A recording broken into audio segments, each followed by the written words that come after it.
Amada iglesia, sí, hola, sí, sí. Vamos a seguir nuestro estudio en el Evangelio de Juan. Está muy alto, ¿no es verdad? Si podemos bajar un poco el volumen aquí, sí. Probando, sí, probando. Muy bien, os invito a abrir la Biblia en el Evangelio de Juan, capítulo 2 del Evangelio de Juan. Vamos a estar leyendo los versículos 12 al 22. Juan 2, 12 al 22, seguimos nuestro estudio expositivo de este precioso Evangelio de las Escrituras. Dice así la palabra del Señor. Después de esto descendieron a Capernaum él, Jesús, su madre, sus hermanos y sus discípulos, y estuvieron allí no muchos días. Estaba cerca la Pascua de los judíos, y subió Jesús a Jerusalén. Y halló en el templo a los que vendían bueyes, ovejas y palomas, y a los cambistas allí sentados. Y haciendo un azote de cuerdas, echó fuera del templo a todos, y a las ovejas y los bueyes, y esparció las monedas de los cambistas, y volcó las mesas. Y dijo a los que vendían palomas: quitad de aquí esto, y no hagáis de la casa de mi padre casa de mercado. Entonces se acordaron sus discípulos que está escrito: el celo de tu casa me consume. Y los judíos respondieron y le dijeron: ¿qué señal nos muestras ya que haces esto? Respondió Jesús y les dijo: destruid este templo y en 3 días lo levantaré. Dijeron luego los judíos: en 46 años fue edificado este templo, ¿y tú en 3 días lo levantarás? Mas él hablaba del templo de su cuerpo. Por tanto, cuando resucitó de entre los muertos, sus discípulos se acordaron que había dicho esto y creyeron la Escritura y la palabra que Jesús había dicho. Hasta aquí la palabra del Señor. Oramos.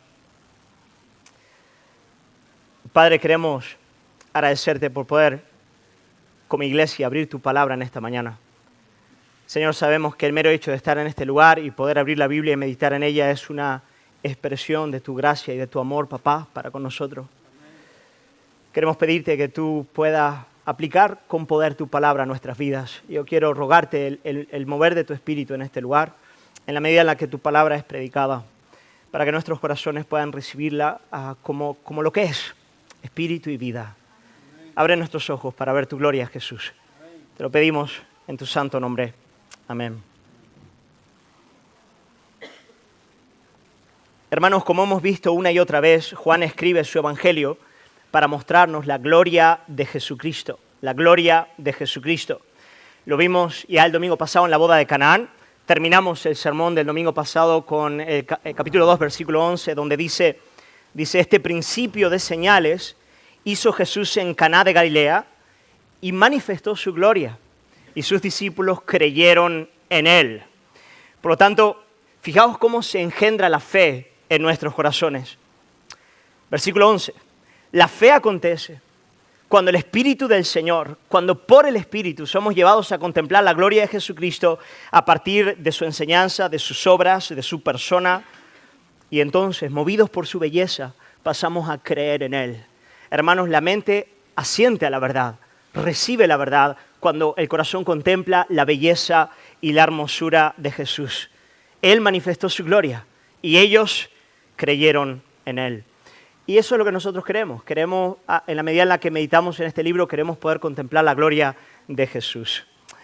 En la boda de Caná, Jesús manifestó su gloria como aquel que trae el mejor vino. Lo vimos el domingo pasado. Aquel que viene a restaurar nuestra alegría, la plenitud de vida, la vida abundante. Hoy vamos a dar un paso más. Y en la narrativa de la purificación del templo, que es la que acabamos de leer, aprenderemos que Jesús vino a ser, Él muestra su gloria en que Él vino a ser un mejor y más excelente templo. Un mejor y más excelente templo. Un templo que nunca será destruido. Un templo que permanece para siempre. Eso es lo que vamos a ver hoy. Y yo quiero animarte a escuchar el sermón con toda atención, pidiéndole al Señor, dame la gracia de conocer en ti el templo del Dios viviente, aquel en el cual el hombre tiene comunión con el Padre. Amén. Bendito sea el nombre. O sea, así que, nada, versículo a versículo, vamos entrando en el texto y meditando en él. Versículo 12, después de la boda de Caná, Jesús y sus discípulos, junto a su madre y sus hermanos, descendieron a la ciudad de Capernaum. Eso es lo que leemos en el versículo 12, una ciudad que estaba en la orilla occidental del mar de Galilea, donde Jesús estableció el centro de operaciones para su ministerio. En aquella ciudad ya vivían los primeros discípulos que fueron llamados por el Señor, que eran de Betsaida, pero vivían ya en Capernaum. Por lo tanto, en aquella ciudad marítima del mar de Galilea, Jesús establece su hogar y a partir de ahí él empieza a desarrollar su ministerio. Y el texto bíblico nos dice, en el versículo 13, que pocos días después era la fiesta de Pascua en Jerusalén. Por lo tanto, Jesús desciende sube más bien de Capernaum a Jerusalén para celebrar la Pascua de los judíos. Ahora bien, considero que la iglesia conoce bastante bien esta fiesta, ¿no es verdad? Era la fiesta, la Pascua era la fiesta más importante del calendario judío, en la que se celebraba la liberación del pueblo de Israel de la esclavitud de Egipto, cuando aquella noche memorable en toda la historia del pueblo, cuando el ángel de Jehová pasó por alto a los primogénitos de Israel, y la palabrita Pascua significa eso, pasar por alto. Pasar por alto. El ángel de la muerte pasó por alto a los primogénitos de Israel al ver la sangre del cordero pintada en los dinteles. Por lo tanto, eso es lo que se celebraba anualmente. Lo más probable es que esta Pascua haya tenido lugar entre los meses de marzo y abril del año 28 después de Cristo. ¿Okay? La primera Pascua del ministerio de Jesús, es la primera de todas, marzo-abril 28 después de Cristo. Jesús sube de Capernaum a Jerusalén para celebrar la Pascua. Y desde luego Jesús entra al templo. Y lo que Jesús se encuentra al entrar en el templo es lo que leemos en el versículo 14. Hermanos, el templo en Jerusalén es bien bonito porque en el boletín, si tenéis el boletín con vosotros, hay una pequeña imagen del templo en Jerusalén y ahí lo vais a tener, bien interesante. El templo tenía una muralla grande, un muro grande que dividía el recinto del templo de todo el restante de la ciudad. Y después en el centro de las murallas había una edificación donde estaba el lugar santo. Pero entre la muralla y el lugar santo había un patio amplio, todo alrededor de él, bastante grande, que se llamaba el patio de los gentiles. Y cuando Jesús entra al templo, lo que él se encuentra es lo que ya era muy habitual, por cierto, en aquel tiempo, y es que había en el patio de los gentiles una florida actividad comercial. Eso es lo que él se encuentra en aquel lugar. Leemos en el versículo 14, y halló en el templo a los que vendían bueyes, ovejas y palomas, y a los cambistas allí sentados. Por lo tanto, allí se vendían bueyes, ovejas, palomas, todo aquello para el sacrificio pascual. Por cierto, hermanos, con el certificado de calidad sacerdotal, eso está claro. Tú podías tener la garantía de que comprando en aquel lugar, el animalito cumplía los requisitos para poder ser ofrendado al Señor. Además, los cambistas que estaban en aquel lugar proveían a los feligreses que venían de todas partes la moneda correcta para poder realizar sus ofrendas en el templo. Y todo aquello tenía lugar en el recinto del templo en Jerusalén. Ahora, hermanos, de buenas a primeras consideramos que aquel parecería un servicio excelente. Algo, tremendo. Mira, el templo conseguía una buena recaudación, lo cual parece no ser mala idea. Los vendedores eran plenamente beneficiados por aquel trabajo. Y el servicio a los peregrinos era cómodo y eficaz, ¿no? Hombre, un poco subido de precio puede ser, pero bastante cómodo. Venía gente de Italia, venía gente de Egipto, de Mesopotamia. Desde luego, de aquellos lugares no podían traer sus animales a Jerusalén, no funcionaba. Por lo tanto, ¿qué mejor que adquirirlos en el templo? Parecía aquello una idea genial, era un buen servicio que se podía ofrecer. Pero desde luego, la reacción de Jesús al entrar en aquel lugar no fue la de alguien que pensaba que aquella era una buena idea o que aquel era un buen servicio. Versículo 15. Mirad lo que Jesús hizo al llegar a aquel lugar y ver aquel comercio en el templo. Versículo 15 dice, y haciendo un azote de cuerdas, echó fuera del templo a todos, y a las ovejas y a los bueyes, y esparció las monedas de los cambistas y volcó las mesas. Hermanos, considerad conmigo, intentad entrar en marzo, abril, 28 después de Cristo, Jesús está empezando su ministerio, primera Pascua del ministerio de Jesucristo. Él entra al templo con una furia visceral y lo que hace es coger una cuerda, posiblemente hecha de juncos, y empieza, hermanos, a echar a todos los vendedores fuera y empieza a golpear a los animales para que salgan. Y hermanos, toma nota, empieza a volcar las mesas en aquel lugar y las monedas empiezan a volar por todas partes. Claro, en este punto Jesús todavía no era tan conocido. Lo va a volver a hacer al final de su ministerio, hablaremos de eso. Pero ahora mismo todavía no era tan conocido. El primer milagro que él había hecho había sido testificado solamente por los sirvientes y sus discípulos. Nadie conocía bien a ese hombre. Pero él empieza a actuar de ese modo. ¿Os imagináis, hermanos, a Jesús así? Pregunta, ¿alguna vez te has imaginado a Jesús así? Hermanos, yo considero que algunos tienen una imagen de Jesús que se parece bastante a la de los monjes budistas o a la de los místicos del medioevo. Un hombre completamente impasible ante la realidad que le rodea. Alguien que está con esa miradita, siempre mirando al cielo, ¿no es verdad? Con la aureola en la cabeza y nunca capaz de matar siquiera una mosca. Hay gente que tiene ese Jesucito de peluche, ¿no es verdad? Que es pura compasión, amor y al que te dan ganas de... Voy a parar aquí. Hermanos, pero no es así. Ese no es el Jesús de los evangelios. Yo quiero dar, antes de partir a por qué Jesús actúa de este modo, yo quiero daros dos principios acerca de la reacción de Jesús. Del mero hecho de que Jesús haya cogido una cuerda de junco, haya echado a toda esa gente de ahí y haya volcado las mesas delante de él. Yo quiero darte dos principios acerca de esta reacción, de buenas a primeras para empezar. Hermano, el primero de ellos, si nuestro conocimiento de Jesucristo no tiene en cuenta esta posibilidad, la posibilidad de que Jesús derribe las mesas de este modo, agresivo, furioso, visceral, es que tú no le conoces. Todavía no le conoces como deberías conocerle, como Él es. Hermanos, algunos piensan que la gloria de Jesucristo consiste única y exclusivamente en su mansedumbre, pero quiero decirte que sencillamente no es así. La mansedumbre es un aspecto precioso de la gloria de Cristo. ¿Sí? ¿Se ha cortado? ¿Se ha ido? ¿Sí? ¿Cambio? Hola, sí, sí. Ok. Hermanos, la mansedumbre es un aspecto precioso de la gloria de Cristo, pero no es el único. Jesucristo puede ser, y en efecto es, alguien muy peligroso. Muy peligroso. Él es santo. Él es justo, Él es celoso, Él está lleno de ira contra el pecado. Ahora el Salmo número 2, versículo 12, advierte a los reyes de la tierra a tener cuidado delante del Hijo, porque de pronto se inflama su ira. Y en Apocalipsis capítulo 6, versículo 16, se nos habla acerca de la ira del Cordero. Qué potente, hermanos.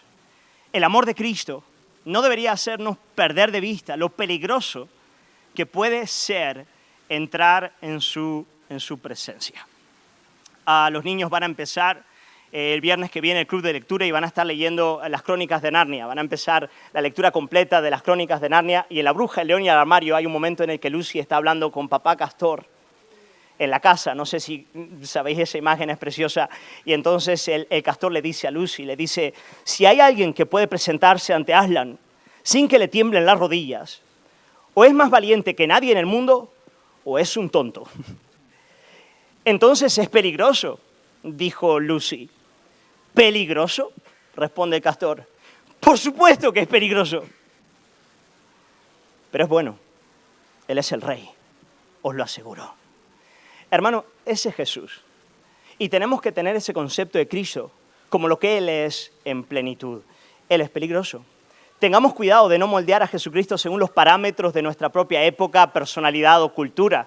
El mismo Jesús que convierte el agua en vino, que restaura nuestra alegría, como lo vimos el domingo pasado, es aquel que hace un azote con cuerdas para azotar lo que ofende al Padre y volcar las mesas que no debían estar en aquel lugar.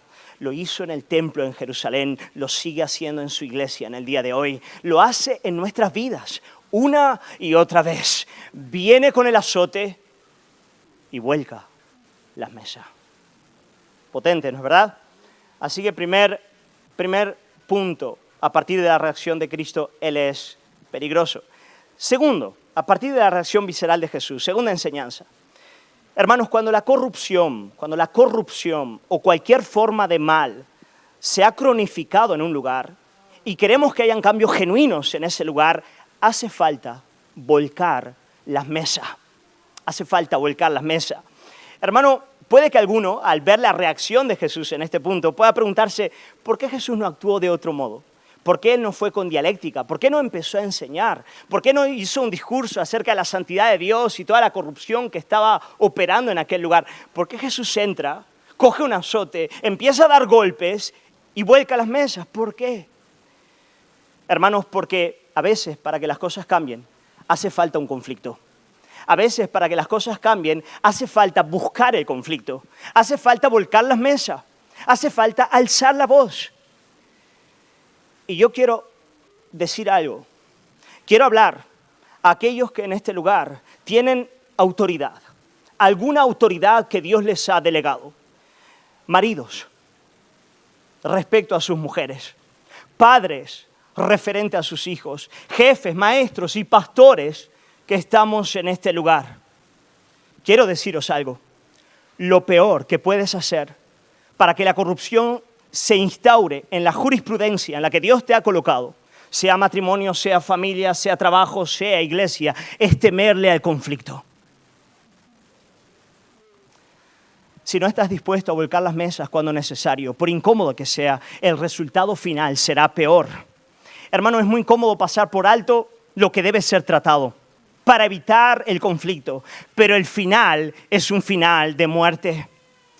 La corrupción carcomerá los fundamentos del hogar o de la iglesia o de cualquier otra forma de institución y al final del día todo se caerá. Por lo tanto, papá que estás en este lugar y temes confrontar a tu hijo adolescente, vuelca las mesas. Marido que estás en este lugar y debes confrontar a tu esposa y temes, vuelca las mesas. Pastor que estás en este lugar y temes confrontar a tu feligrese, vuelca las mesas. Ahora, no estoy diciendo que lo hagas literalmente, aunque si hace falta tampoco está mal. Pero yo creo que me estáis entendiendo.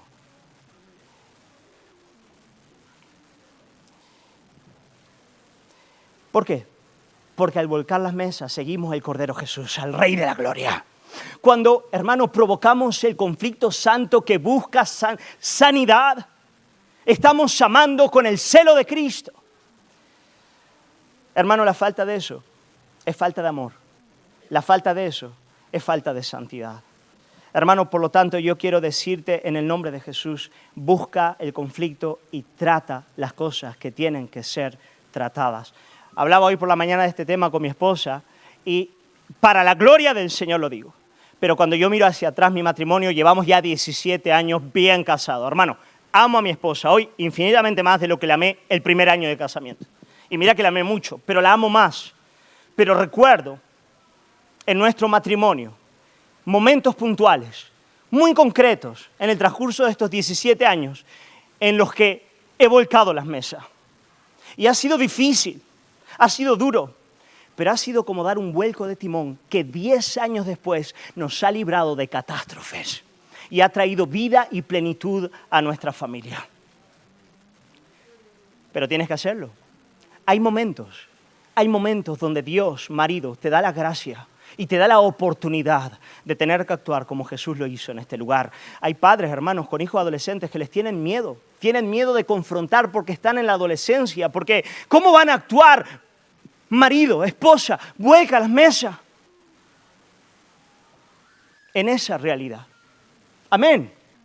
Bendito sea el nombre del Señor. Y si te cuesta, mira a Jesús, sigue su ejemplo. Él es así, Él es así, Él es así. Pero muy bien, vamos a seguir en el texto. Esas dos enseñanzas a partir de la reacción que tuvo Jesús. Pero vamos a seguir adelante. ¿A qué se debe esta reacción? Debemos preguntarnos, evidentemente, en este contexto, ¿a qué se debe la furia de Jesús de cara a lo que estamos viendo? Versículo 16 responde, y dijo a los que vendían palomas, quitad esto de aquí y no hagáis de la casa de mi padre casa de mercado. Queridos hermanos, en primer lugar, Jesús se llena de ira contra aquellos que se utilizan de la verdadera religión para satisfacer su avaricia, el amor al dinero. Evidentemente eso es lo que estaba ocurriendo en aquel lugar. Hermanos, la segunda vez que Jesús limpió el templo en Jerusalén no dudó, esta vez no, pero la segunda no dudó en decir que aquellos que comerciaban en el templo habían hecho de la casa de su padre una cueva de ladrones. Versículo 21, Mateo 21, 13, cueva de ladrones.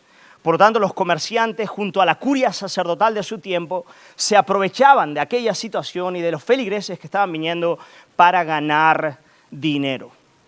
Ahora, querida iglesia, ¿qué os puedo decir referente a eso? ¿No es verdad? Tanto en el ámbito católico como en el ámbito evangélico, la cantidad de iglesias y de ministros del evangelio que están enriqueciendo a partir de la religión. Posiblemente ese haya sido uno de los daños más profundos que se ha causado al evangelio en la tierra en la que estamos viviendo. Hasta los días de hoy seguimos viviendo esa realidad, ¿no es cierto?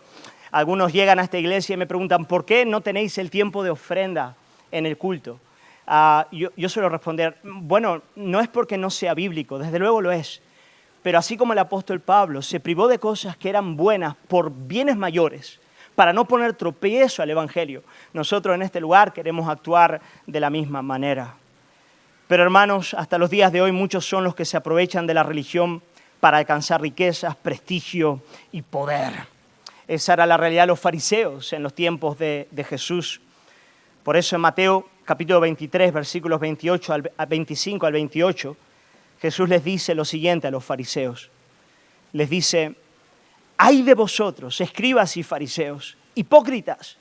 Porque limpiáis lo de fuera del vaso y del plato, pero por dentro estáis llenos de robo. Ahí lo tenéis, robo y de injusticia.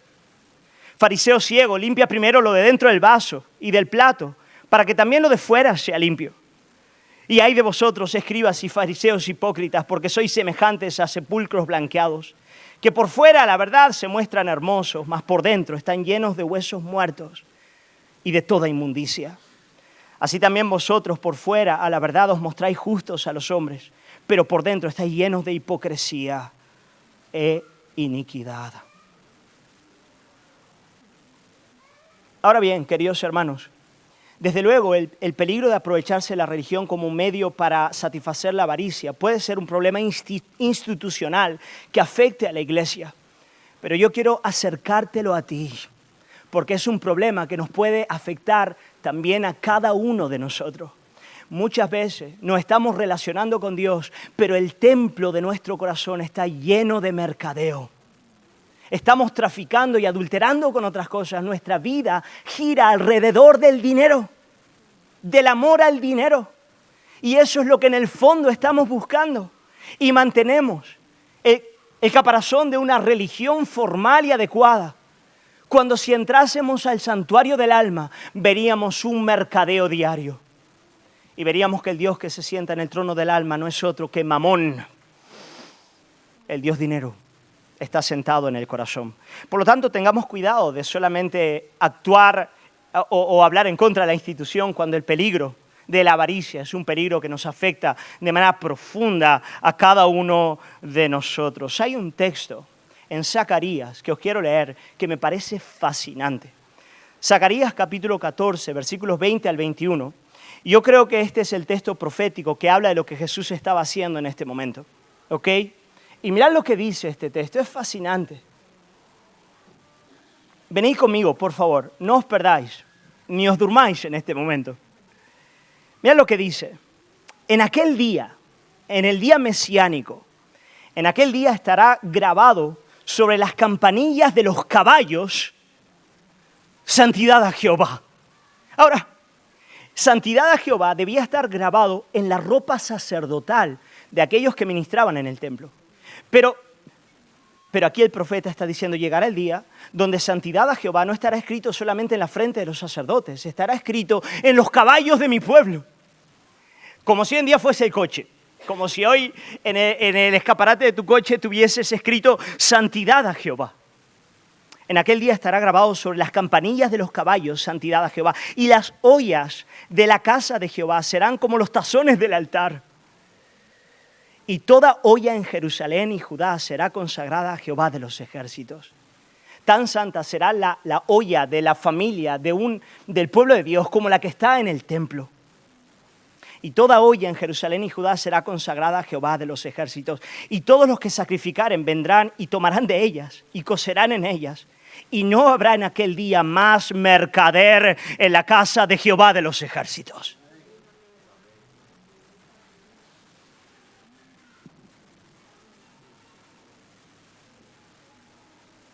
¡Wow!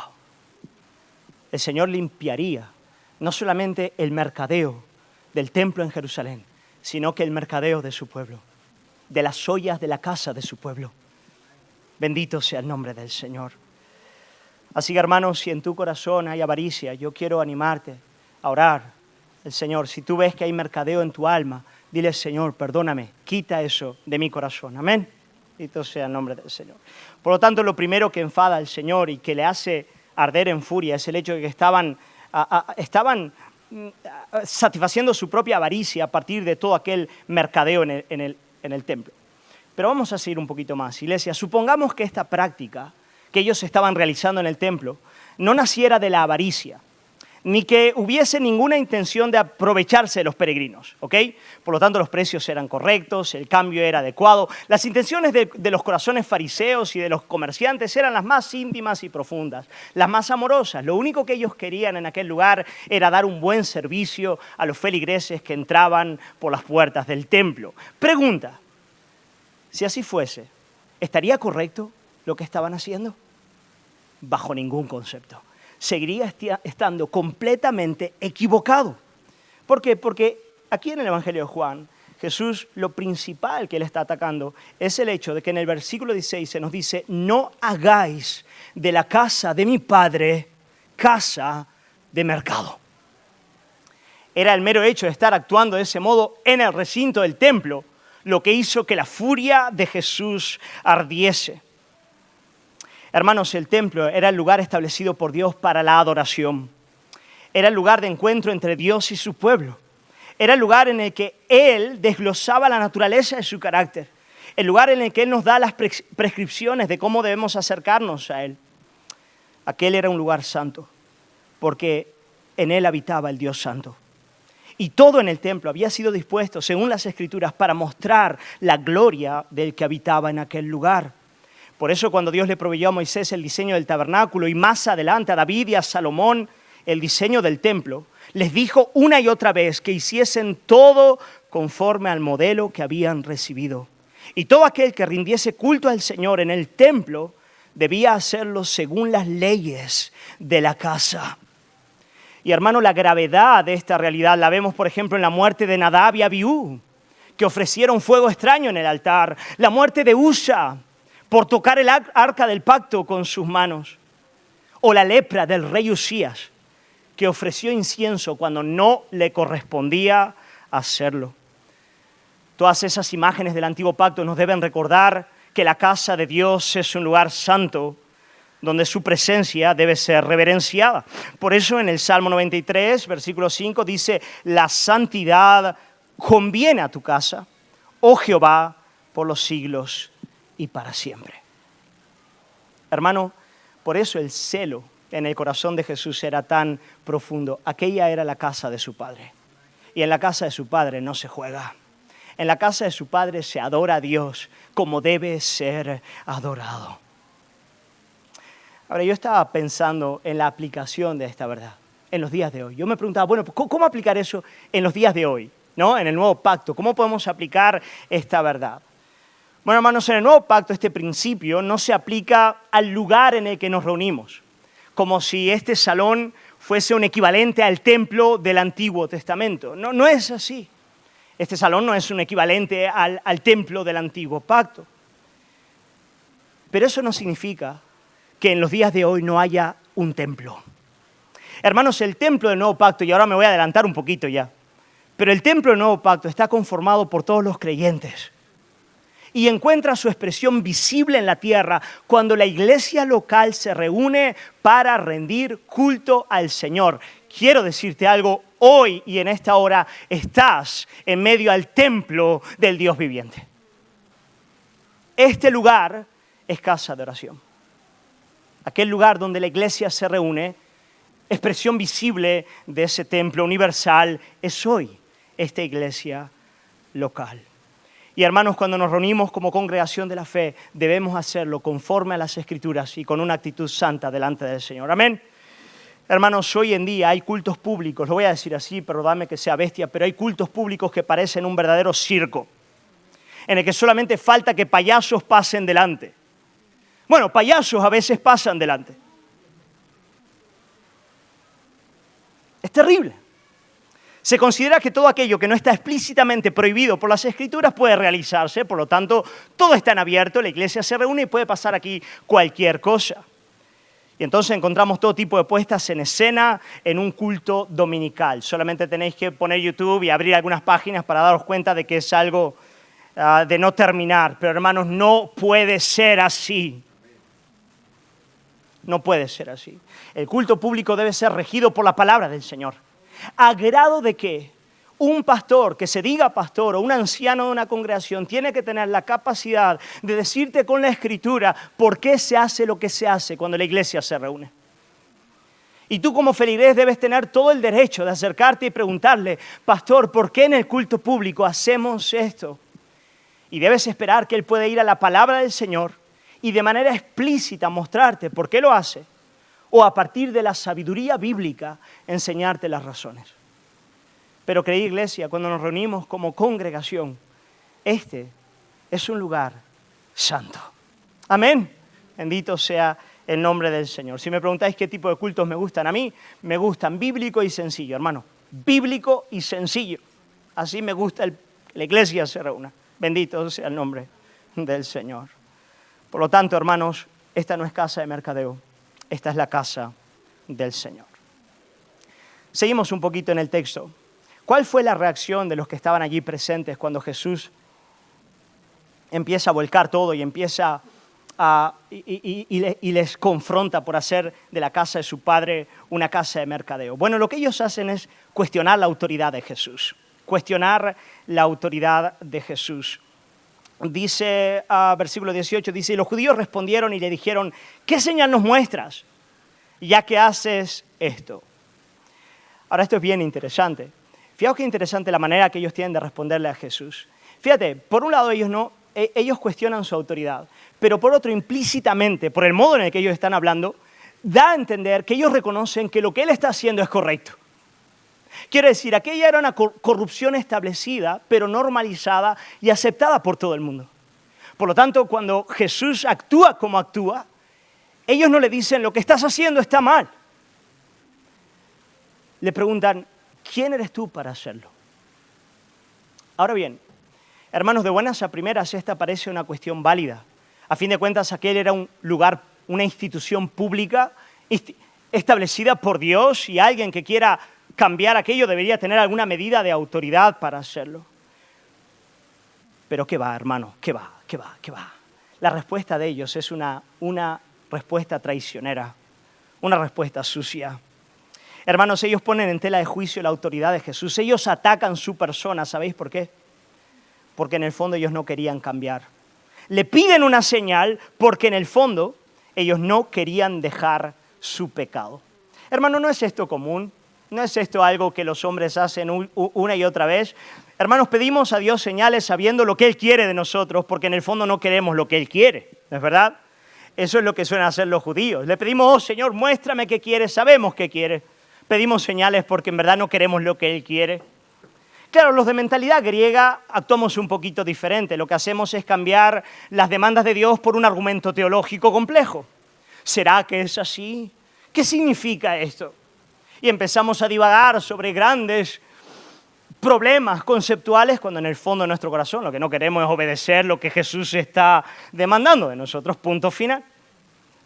¿No es verdad, iglesia? Ellos le piden a Jesús una señal, una manifestación de poder mesiánica que muestre que Él tiene autoridad para actuar como lo que está actuando. Y ahora la respuesta de Jesús es impresionante, hermano. Ahora llegamos a la cúspide del texto, en el versículo 19, segunda parte. Danos señal. Jesús le responde y dice, destruid este templo y en 3 días lo levantaré.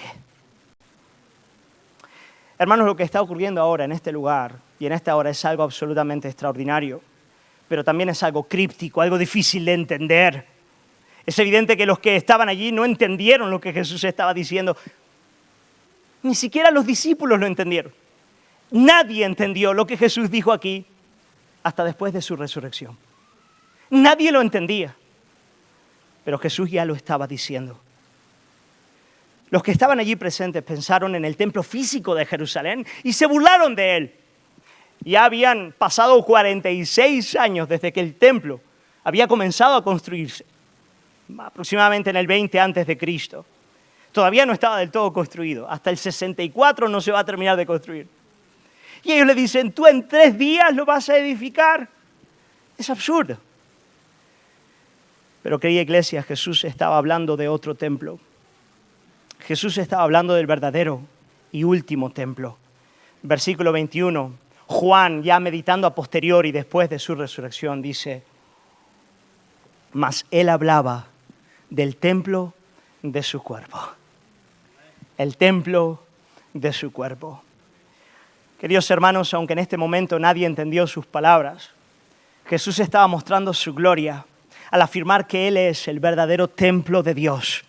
Él es el lugar de encuentro entre Dios y los hombres, el único lugar en el que Dios es adorado debidamente por su pueblo. Hermanos, el tabernáculo en el antiguo pacto, el templo antiguo, todo apuntaba a la morada de Dios entre los hombres. Y esa morada la encontramos en Jesucristo, en quien habita corporalmente toda la plenitud de la deidad. Él es el Dios que tabernaculó entre los hombres. En Él, Dios viene a ser su tabernáculo entre nosotros. En Él el último y perfecto sacrificio ha sido entregado. En Él encontramos el pan que alimenta el alma, la luz que dirige nuestros pasos, el incienso de nuestras oraciones que sube delante del Padre, la gloria del Espíritu Santo, Santa Shekinah, que permanece en medio de su iglesia. Todo eso está en Jesús. Hermanos, de manera que en los días de hoy no tenemos que ir a ningún lugar sagrado. No tenemos que peregrinar a Jerusalén, a Roma, mucho menos a la Meca.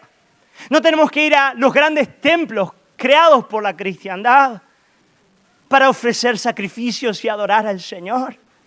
No tenemos que ser mediados por sacerdotes para entrar en su presencia. Porque tenemos a Jesucristo. Bendito sea su santo nombre. En Él tenemos acceso al Padre y le adoramos. Le adoramos como Jesús le dijo a la mujer samaritana en Juan capítulo 4, versículo 23. Mas la hora viene y ahora es cuando los verdaderos adoradores adorarán al Padre en espíritu y en verdad. Porque también el Padre a tales adoradores busca que le adoren. No va a ser en este monte ni en aquel otro monte, sino en espíritu y en verdad. Apocalipsis 21, 22, hablando de la realidad última, de la restauración de todas las cosas, dice, hablando de la ciudad de Dios, dice lo siguiente, y no vi en ella templo. Porque el Señor Dios Todopoderoso es el templo de ella y el Cordero. Bendito sea el nombre del Señor. Jesucristo es ese lugar de encuentro. Es nuestro Salvador, la cabeza de su iglesia, nuestro templo y santo tabernáculo. Ellos le piden a Jesús una señal y Jesús les dice lo siguiente, destruid este templo y en 3 días lo levantaré. ¿Qué clase de señal es esta? Destruid este templo y en 3 días lo levantaré. Mira, lo que Jesús está diciendo es lo siguiente. Jesús está diciendo proféticamente lo siguiente. Aunque vosotros, a causa de vuestro pecado y maldad, vais a destruir este templo, Y en efecto Jesús les está otorgando un imperativo profético sobre su muerte. Destruid este templo. Les está retando proféticamente, es lo que van a hacer.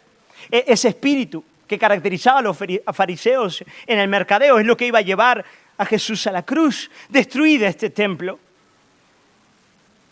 Y al tercer día yo lo voy a levantar. Hermanos, la autoridad de Jesús consiste en que aun cuando el pecado de los hombres le llevaría al madero, Él se levantaría de entre los muertos. Y es su victoria contra el diablo, el pecado y la muerte lo que pone de manifiesto su autoridad como Hijo de Dios, Salvador de los hombres, aquel que viene a edificar el último y mejor templo, un templo indestructible, un templo que vence al pecado, al diablo y a la muerte. De manera que solamente en Él hay perdón de pecados, hay comunión con Dios y hay vida eterna. Bendito sea el nombre del Señor. Él es un templo indestructible. El templo en Jerusalén iba a caer 70 después de Cristo y no iba a volver a levantarse. Pero el templo, que es el cuerpo de Jesús, se levantó al tercer día para no ser destruido jamás. Y con Él, su iglesia, toda su iglesia, cada uno de los suyos. Y en eso Él muestra su autoridad. Su autoridad reside en que Él se levanta de la muerte para santificar de manera completa y perfecta a su pueblo. Pero llegado a este lugar y ya encarrilando al final de nuestra reflexión, queridos hermanos, hay algo trágico en esta narrativa y quiero avanzar con esto. Sabéis, aquellos que conocéis los 4 evangelios, sabéis que en los evangelios sinópticos esta narrativa de la purificación del templo está en la última semana antes de la crucifixión de Cristo. Inclusive ese es el acto que de alguna manera hace avanzar rápidamente los acontecimientos hasta la cruz. Y Juan pone esta narrativa al principio de su evangelio. Y claro, hay algunos que piensan, bueno, posiblemente por razones teológicas Juan coge el evento y lo pone al principio de su evangelio. Pero los hay que consideran, y entre ellos yo, que en realidad estamos hablando de 2 momentos distintos. Jesús purifica el templo al principio de su ministerio, la primer Pascua, y lo hace al final, cuando ya está llegando al final de su labor en la tierra. En Levítico, capítulo 14, luego lo podéis leer, no lo tenéis que leer ahora, pero hay una ley que es muy interesante. La ley es la siguiente. Si una casa en el pueblo de Israel tenía algún tipo de llaga podrida, la persona de la casa tenía que ir al sacerdote de turno y decirle, hey, ven a evaluar lo que está pasando en mi casa. El sacerdote entraba y veía que en una piedra de la casa había una llaga podrida, ¿no es verdad? Un tipo de moho que causa enfermedad. Y lo que tenía que hacer el sacerdote es arrancar esa piedra de la casa, quitarla de allí y dejar la casa en cuarentena. Si después de 40 días el sacerdote tenía que volver a entrar en aquel lugar y la llaga no había sido quitada, sino que se había extendido, aquella casa debía ser destruida. Querida iglesia, yo creo que eso es lo que pasó con el templo. Eso pasó con los judíos del tiempo de Jesús. Ellos fueron destruidos, fueron juzgados. 70 después de Cristo la casa cayó, porque al principio de su ministerio Jesús hizo lo que aquí vemos. Y 3 años, 2 años y medio después, Él hizo lo mismo. Y la casa no fue purificada. Y aquí tenemos una solemne advertencia. Amigos, amigas que estáis en este lugar, el Señor confronta vuestros corazones una y otra vez. Venís a este lugar para que el sacerdote pueda, por su gracia, evaluar si hay llaga y apuntar a ella. ¿Qué hacéis con eso? Respondéis al Señor. Hay arrepentimiento y cambio en tu vida. O la llaga sigue ahí. Porque si la llaga sigue, la casa se va a caer. Una de las grandes marcas del pueblo verdadero de Dios, de los que son de verdad de Él, es que en sus vidas el Señor de verdad les santifica. Él entra una y otra vez para purificar, santificar, y ellos responden al Señor. Bendito sea su nombre. Malaquías capítulo 3, y con esto termino. Malaquías 3 del 1 al 4 dice, he aquí, yo envío mi mensajero, el cual preparará el camino delante de mí, Juan el Bautista, y vendrá súbitamente a su templo el Señor, a quien vosotros buscáis, y el ángel del pacto, a quien deseáis vosotros. He aquí viene, ha dicho Jehová de los ejércitos. ¿Y quién podrá soportar el tiempo de su venida? ¿O quién podrá estar en pie cuando Él se manifieste? Porque Él es como fuego purificador y como jabón de lavadores. Y se sentará para afinar y limpiar la plata, porque limpiará a los hijos de Leví, y los afinará como a oro y como a plata. Y traerán a Jehová ofrenda en justicia, y será grata a Jehová la ofrenda de Judá y de Jerusalén, como en los días pasados, como en los años antiguos. Querido hermano, si hay cosas en tu corazón hoy que el Señor tiene que limpiar, ponte delante de Él. Oremos. Señor, queremos alabarte por tu palabra, agradecerte, Jesús, por tu obra en nuestras vidas. Queremos agradecerte, Señor, cuando tú vienes con el bálsamo de tu gracia, cuando tú vienes a convertir el agua en vino y restaurar nuestra alegría. Qué bueno es. Pero también te agradecemos, Señor, cuando tú vienes con el azote y vuelcas las mesas. Gracias, Jesús. Gracias porque en uno y en otro tu amor es eterno e inagotable. Yo quiero orar por hermanos y hermanas en este lugar. Tal vez algunos, Señor, que por temor al conflicto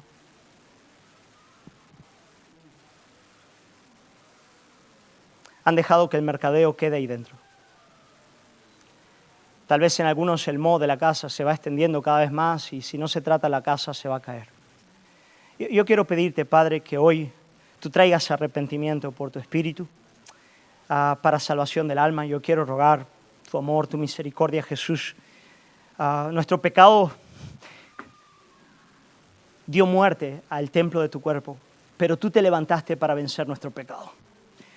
De modo que yo ruego que tú venzas en el corazón de tu iglesia en esta mañana.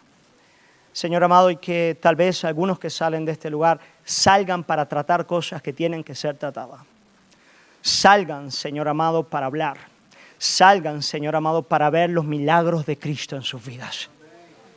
Y que cuando nos reunamos en este lugar como congregación de la fe, Señor, el fluir de tu Espíritu sea extraordinario.